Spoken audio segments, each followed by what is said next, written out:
नमस्ते यहाँहरु सबैलाई। म हुँ डाक्टर हरिशरण अर्याल। सबैलाई आवश्यक पर्ने, सबैलाई जानकारी अनिवार्य रूपमा राख्नुपर्ने विषयको बारेमा हामी कुरा गर्न गइराखेका छौं।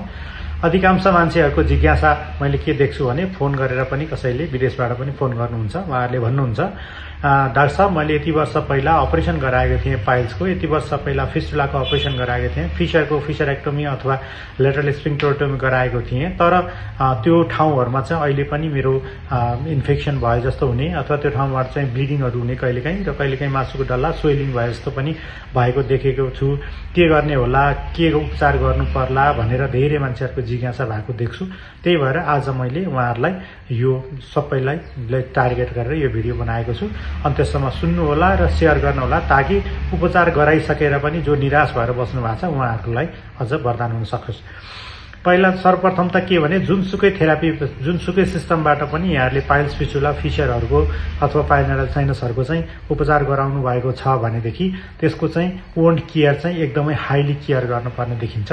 1 महिनादेखि 1.5 महिनासम्म 6 वीकसम्म चाहिँ नर्मल्ली घाउ चाहिँ तपाईको ताजा नै जस्तै रहिराख्ने हुनाले त्यो घाउमा चाहिँ फेरि रिइन्फेक्सन हुने चान्सहरु रहन्छ र त्यसले कारणले गर्दाखेरि त्यसमा चाहिँ पिपहरु बन्ने अथवा त्यसमा चाहिँ घोटिएर फ्रिक्सनहरु भएको कारणले गर्दाखेरि ब्लिडिङहरु हुने अथवा त्यसमा चाहिँ तपाईको रगत जम्नेहरु समस्याहरु धेरै मात्रामा भएको पनि देखिन्छ कहिलेकाहीँ। त्यो हुनाले गर्दाखेरि जहिले पनि यदि तपाईले पाइल्स फिस्टुला फिशरहरुको चाहिँ छ्यारसूत्र गर्नुभयो अथवा लेजर गर्नुभयो अथवा अपरेसन गर्नुभयो अथवा अरु अवेलेबिलिटी जुन मोडलको छ जे उपचार गर्नुभयो त्यो गरिसकेपछि प्रथम चरणमा चाहिँ के भने यहाँहरुले दिशालाई टाइट हुन दिनु भएन। दिशा टाइट यदि भयो भने दिशा टाइट भएको कारणले गर्दाखेरि के हुन्छ त भन्दाखेरि जुन मासुको डल्लाहरु अथवा फिस्टुलाहरु हटाएको छ त्यो ठाउँमा चाहिँ घाउ पुरिन लागेको ठाउँमा चाहिँ दिशा टाइट भएपछि अलिकति छोइदिन्छ, कोर्दिन्छ। त्यसले गर्दाखेरि घाउ चाहिँ च्यातिएर फेरि सुरु हुन्छ।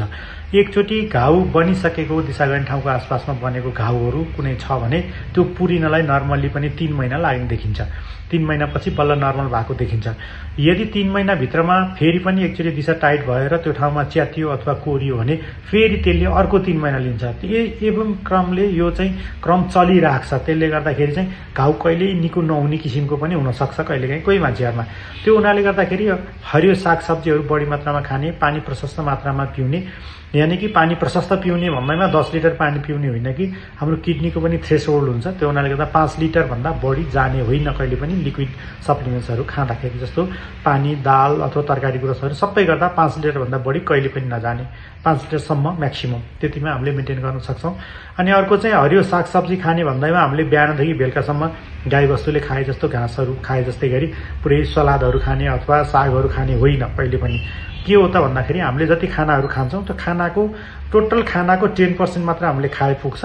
तर सलादहरु आइटम चाहिँ हामीले 10% नै खान्छौं भने पनि त्यो चाहिँ हामीले खाना खानु भन्दा आधी घण्टा अगाडि खाइदियौ भने चाहिँ सबभन्दा बेस्ट हुन्छ। त्यसले किनकि हामीले रफेज खाने बढी भनेर रफेज त खान्छौं तर रफेजले गर्दाखेरि चाहिँ हाम्रो इन्डाइजेसनको प्रब्लमहरु ल्याउने पेटमा अनि खाएको कुराहरु नपच्ने साथै त्यससँगै इरिटेबल बाउल सिन्ड्रोम पनि बनाएको देखिन्छ धेरै मान्छेहरुमा सेलुलोजको कारणले गर्दाखेरि। त्यो हुनाले गर्दाखेरि त्यो कुराबाट बच्नको लागि पनि हामीले लिमिटेसन्समा नै खानुपर्ने हुन्छ। खाने भन्दैमा अत्याधिक खाने होइन फेरि हैन। अनि त्यस्तै हामीले रफेजको लागि फ्रुट्सहरुलाई पनि लिन सक्छौं हैन। तर फ्रुट्सहरु खाना चाहिँ खाली पेटमा नखानु होला, खाना खाएपछि खानु होला। त्यो भने दिशा टाइट हुनलाई हामीले बचाउन सक्छौं।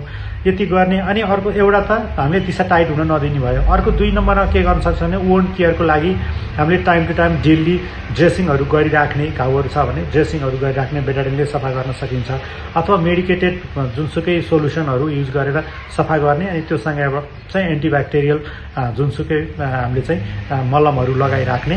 त्यो सँगै घाउलाई पुर्ने खालको जात्यादी तेलहरु अथवा अरु पनि मार्केटमा अवेलेबल हुने औषधिहरु चाहिँ पुर्ने घाउलाई पुर्ने खालको औषधिहरु चाहिँ हामीले लगाइराख्नु पर्ने हुन्छ।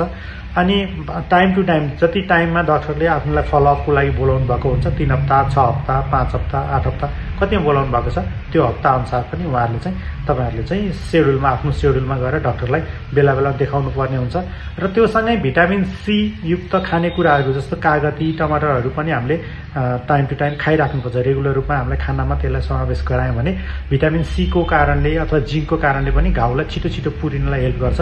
तर भिटामिन सी खाने भन्दैमा धेरै मात्रामा अमिलो फलफुलहरू अथवा कागती टमाटरहरू धेरै खाँदाखेरि कहिलेकाहीँ कसैको युरिक एसिड बढेको अथवा जोइन्ट पेन भएको पनि देखिन्छ। त्यो उनीहरूलाई त्यस्ता हुनुहुन्छ, त्यस्तो समस्याहरू भएको मान्छे कोही हुनुहुन्छ भने त्यो चाहिँ फेरि उहाँहरूले चाहिँ केयर गर्नु पर्यो। अनि त्यस्तै हाम्रो घाउहरू पुर्नको लागि प्रोटिनियस डाइट चाहिन्छ। कोही डाक्टरहरूले के भनिदिनुहुन्छ भने पाइल्स फिस्टुला फिसर भएको मान्छेले माछा त छुनै हुँदैन भनेर लगाइदिनुहुन्छ। त्यसले गर्दा के हुन्छ भने प्रोटिनको सप्लिमेन्ट चाहिँ शरीरमा कम हुन आउँछ। त्यसले गर्दाखेरि घाउहरू पुरिँदैन। त्यस्तो नहोस् भन्नको लागि हामीले चिकनहरू, व्हाइट मिटहरू हैन, चिकन अन्डाहरू हामीले बराबर लिइराख्न सक्छौँ। तर रेड मिटहरूले चाहिँ अलिक बढी कन्स्टिपेसन गर्ने हुनाले रेड मिटहरू खाने भने ग्रेभी राखेर खान सक्छौँ। तर स्पाइसी नबनाइकन ग्रेभीहरू राखेर खाँदा हुन्छ, मटनहरू खाँदा मिल्छ। तर रेड मिटलाई चाहिँ बार्बिक्यू गरेर अथवा अरू धेरै स्पाइसी बनाएर तारेर यस्तो चाहिँ नखाँदा राम्रो हुन्छ। यति गर्न सक्यौँ भने हामीले घाउलाई चाहिँ समयमा पुर्न सक्छौँ। नर्मल्ली पनि यसमा चाहिँ के भने अलिकति धैर्य धारण पनि गर्नुपर्ने हुन्छ।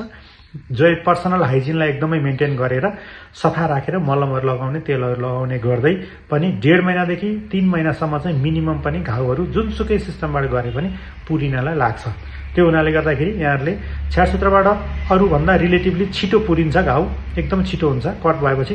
तर कम्प्लिटली नर्मल पहिलाको जस्तै स्किनहरू बन्नको लागि चाहिँ हाम्रो बडीको इम्युन सिस्टमले नै काम गर्दा पनि त्यो चाहिँ 1.5 महिनादेखि 3 महिना, कसैको इम्युन कम्प्रोमाइज छन् भने 3 महिनादेखि 6 महिनासम्म पनि लाग्ने हुन्छ। त्यो हुनाले गर्दा त्यति टाइमसम्म चाहिँ यहाँहरूले दिशा टाइट हुन दिनु भएन र रेगुलर फलोअपमा रहने अथवा टाइम टु टाइम न्युट्रिसियस कुराहरू खानु भने यो समस्याबाट यहाँहरू पीडित हुनु पर्दैन। यो जानकारी धेरै अरू पनि यसबाट उपचार गराएका बिरामीहरूले चाहिँ अरू दुःख पाउनु नपरोस् भन्नको लागि उहाँहरूको लागि पनि यहाँहरूले सेयर गरिदिनु भने अझ उहाँहरू पनि आभारी हुनुहुन्छ। धन्यवाद। अब अर्को एपिसोडमा हामी अरू पनि केही नयाँ कुराहरू लिएर आउनेछौँ। अर्को हामीलाई फलो गर्न नबिर्सिनु होला। हस्, धन्यवाद। नमस्ते।